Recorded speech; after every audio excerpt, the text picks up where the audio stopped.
Hello, in today's video I'm going to be showing you how to pick the right server for you in DayZ.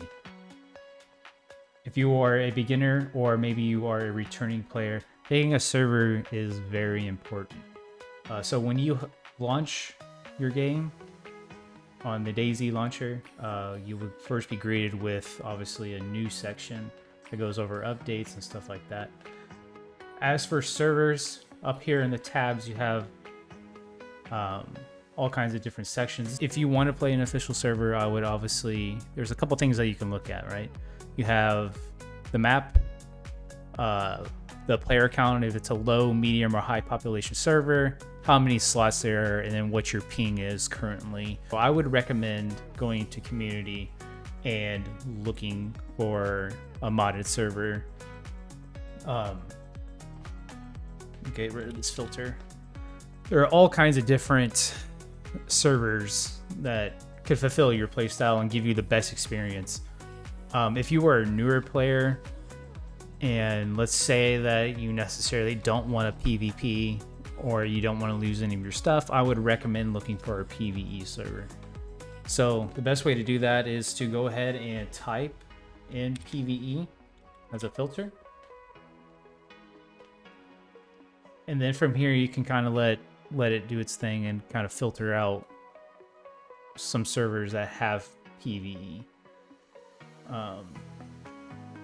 And again, you'll want to be paying attention to, player count, ping, player slot, etc., etc. A perfect example is this server right here I picked. So this is an Evolution Chinaris map with low pop, 20 slot, lower ping for me. Yeah, so this is strictly PvE only, beginner friendly, with a good decent amount of mods. And if you're always curious of what mods are on there, you can just click more details. It'll give you maybe there's a certain mod you're looking for in particular. It'll list all the mods that are on there. As for joining it, once you hit set up DLCs and mods to join, it will automatically download those mods for you, and you can go ahead and join the server. I will say most of these modded servers, especially the PvE ones, you want to set up your name and parameters, your profile name, because it automatically defaults to Survivor if you don't have anything in here. So you want to go ahead and make sure that you put a name. So let's say you join this PvE server, you've been playing PvE for a while, you understand the base mechanics of the game, and maybe you want to get into some PvP. Same thing, we're going to get rid of the filters. We'll just type in PvP. And as you can see, there are a crazy amount of servers. All kinds of them. So the best thing to really do is kind of go through them, see which one kind of catches your eye. And again, you can also filter by ping from highest to lowest. Same thing with all the players and the slots and stuff like that. Let's just say maybe you want to keep doing PvE, but maybe you want a little bit harder of a challenge. There's all kinds of PvE hardcore servers.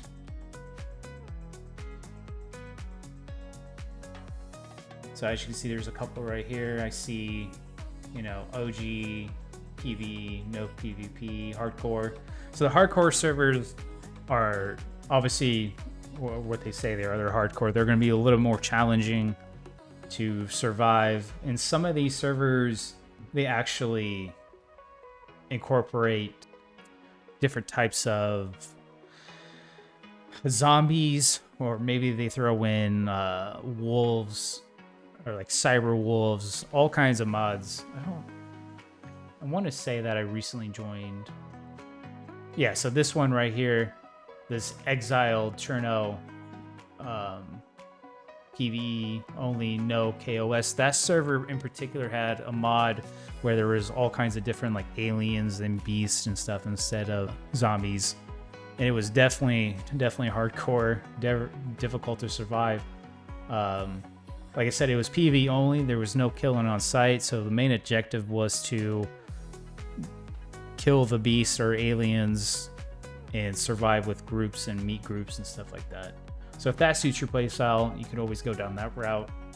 And then maybe, you know, after you played a couple of these servers and you got the basic understandings of the game, you could always go back into official and give it a shot. The best thing about DayZ is, you know, you want to have fun. Everybody's playstyle is different. As for a beginner player, like I said, I would recommend one of these PvE servers for sure. It gives you time to learn the game. You can understand the mechanics, because there are a lot, especially with base building. This server in particular that I've played on has amazing base building, and what's nice is there's no rating, so you can build a base, you know, keep your loot, and nobody can interfere or destroy your base.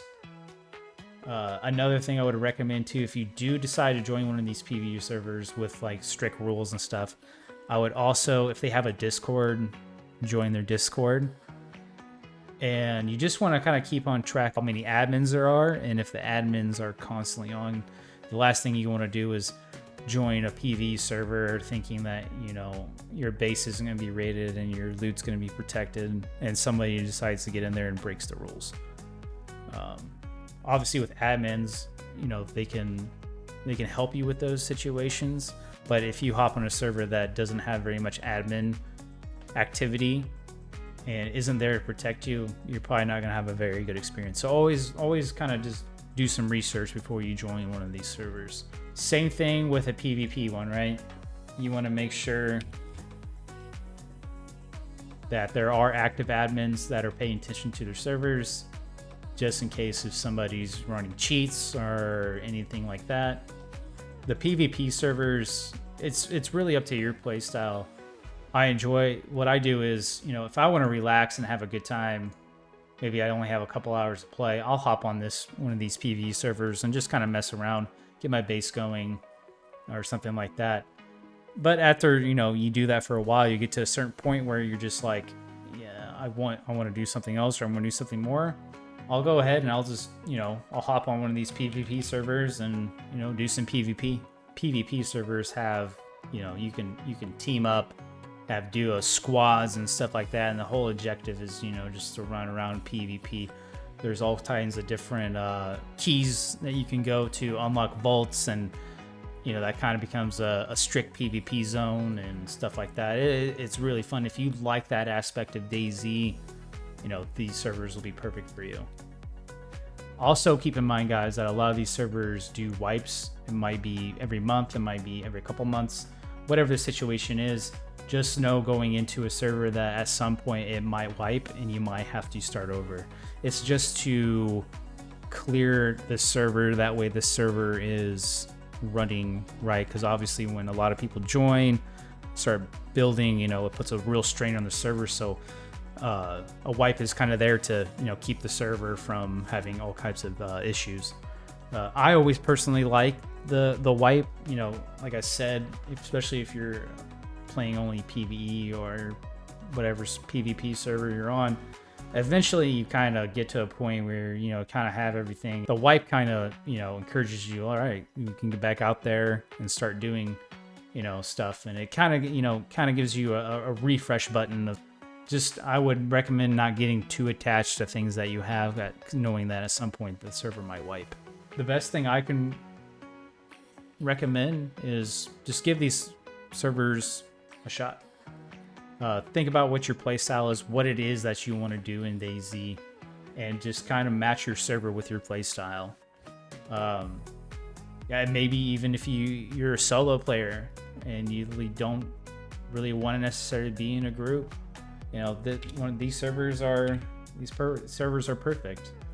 I've been on this server for a while solo and had a good time. I think I played like, you know, 300 hours or so on this server and had a great time. People are nice, admins are nice, people answer questions. And that's going to do it for today's video. I hope this video helped you guys out picking a server that best suits your playstyle and can give you the best, overall DayZ experience that that you are looking for. If you have any more questions, please go ahead and drop a comment. Have a good day, and I'll see you in the next one.